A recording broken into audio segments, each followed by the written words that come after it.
Quelques heures, quelques minutes même, avant de perdre le pouvoir, Joe Biden a signé des grâces hallucinantes. C'est repris dans une dépêche AFP ce 20 janvier. Le titre, Joe Biden accorde des grâces préventives aux cibles de Donald Trump, dont des membres de sa famille. Je vais vous citer un extrait de la dépêche AFP. Parmi eux, donc les graciés préventivement, avant même la moindre poursuite. C'est du jamais vu, hein.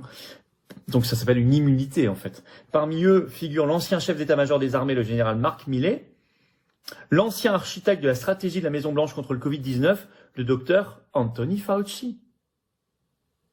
Mais aussi l'ancienne parlementaire républicaine Liz Cheney, la fille de Dick Cheney. Comme tous les élus et fonctionnaires ayant participé à la commission d'enquête sur l'assaut du Capitole, le 6 janvier 2021, ainsi que des policiers ayant témoigné dans cette commission, parce qu'il y a beaucoup de faux témoignages. Donc il les protège par des grâces préventives, dont Fauci. Et Fauci, d'ailleurs, ce 20 janvier, a remercié dans une entrevue le président Joe Biden. Quel aveu de culpabilité.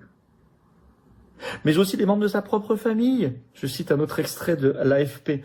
Plus tard, quelques minutes avant la passation de pouvoir, quelques minutes avant de perdre le pouvoir, Joe Biden a préventivement gracié son frère James Biden, sa sœur Valerie Biden Owens, leurs conjoints respectifs, ainsi que son frère Francis Biden, comme il avait déjà gracié son fils Hunter Biden en décembre dernier, souvenez-vous.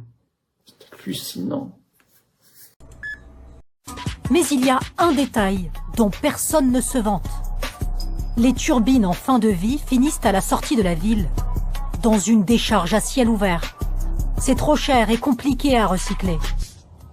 Environ 4000 carcasses s'entassent depuis des années, sur une surface qui équivaut à 23 terrains de football, américains bien sûr. Ce qui en fait l'un des plus grands cimetières d'éoliennes au monde.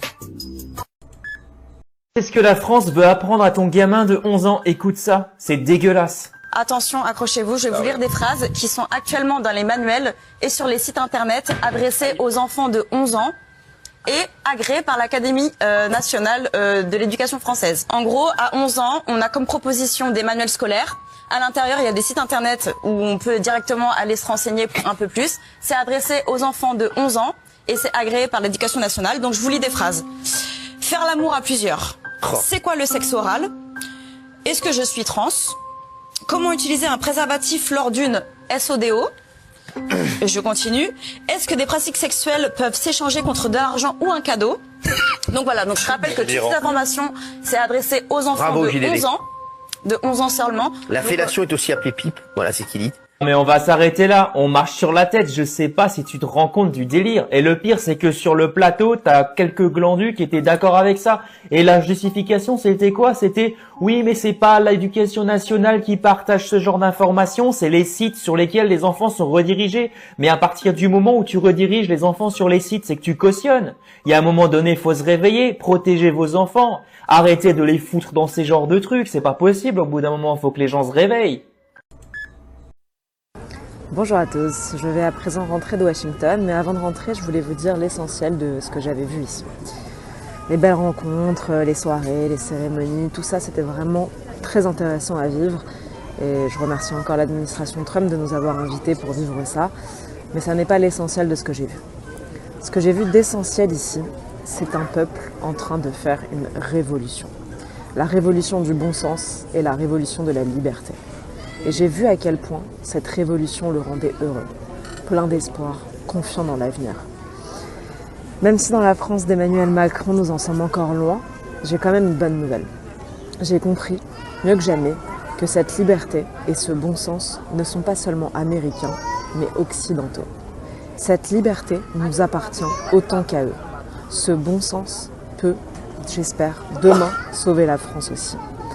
J'ai rencontré là-bas des gens qui réfléchissent, qui agissent, des personnes qui sont honnêtes, qui sont courageuses, qui rejoignent l'administration Trump, qui travaillent avec Elon Musk, qui travaillent dans le secteur du Bitcoin, de l'intelligence artificielle, des gens qui cherchent des solutions et aussi, bien sûr, des gens qui les trouvent.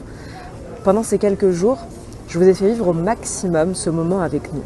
C'était vraiment passionnant à observer et j'ai beaucoup appris.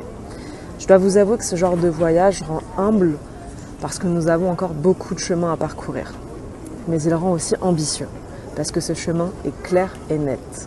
On sait ce qu'il faut. Il faut du bon sens, de la simplicité, de la vérité. Il faut marcher droit. Il ne faut pas se soumettre aux médias, ne pas s'aveugler par des idéologies, ne pas plier devant le politiquement correct, pour enfin pouvoir retrouver notre pays. Alors maintenant, ne pensons plus qu'à la France. L'Amérique avance vers son destin. Ce sera un allié, ce sera aussi un concurrent, et nous aurons à coup sûr beaucoup de surprises dans l'Amérique de Donald Trump. Il faudra être debout, lucide et fort face à elle. Les Américains défendront leurs intérêts et leurs seuls intérêts. À nous de défendre uniquement nos intérêts. À nous d'être à la hauteur de notre côté de l'Atlantique. À très bientôt. En échange des otages libérés par le Hamas, Israël a été obligé à relâcher des prisonniers palestiniens. Et on parlait des prisonniers palestiniens, il y a des gens qui ont dit que c'était des dangereux terroristes. En fait, j'ai été regarder, les prisonniers palestiniens qui ont été relâchés, il y avait 69 femmes, 21 enfants, dont le plus jeune avait 12 ans, enfermés, emprisonnés, sans procès, sans même accusation ou condamnation, par Israël. En d'autres termes, des otages de l'État d'Israël. Israël est donc aujourd'hui un État qui pratique la prise d'otages des Palestiniens innocents. Comment est-ce possible que cette Assemblée se tait sur cela? Comment est-ce possible que nous soutenons toujours Israël, que nous continuons à financer cet État? Ce n'est pas une démocratie, c'est un État voyou. Nous avons besoin aujourd'hui de humaniser ces prisonniers palestiniens et de faire pression pour qu'ils soient libérés. D'abord, j'aimerais quand même que tous ici sur le plateau enquêtent vraiment sur ce qui s'est passé en janvier 21. Avant de bondir en disant que c'était l'insurrection. Attendez, non mais il y a eu une vraie enquête.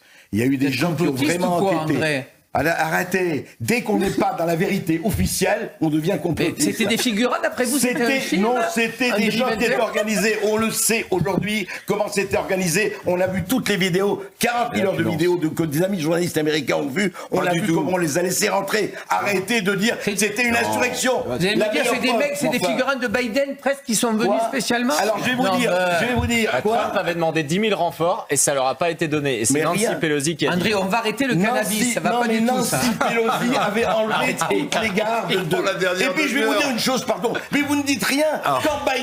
Quand Biden fait un pardon à toute sa famille, à tous ces corrompus, à tous les gens qui étaient autour, ça vous dit pas un mot. Ah, ça vous n'en parlez pas. Je suis d'accord que c'est pas terrible.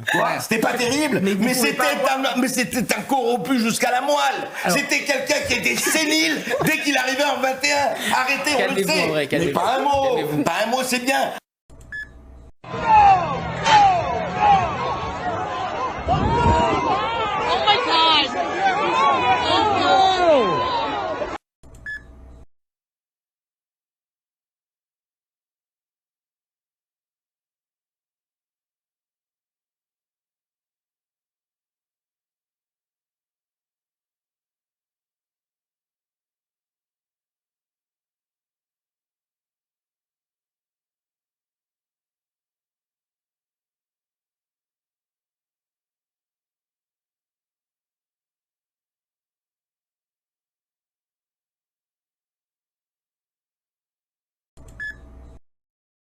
Regardless of the fact that we are attacking your fundamental rights or limiting your fundamental rights, and the Charter says that's wrong, we're still going to go ahead and do with it.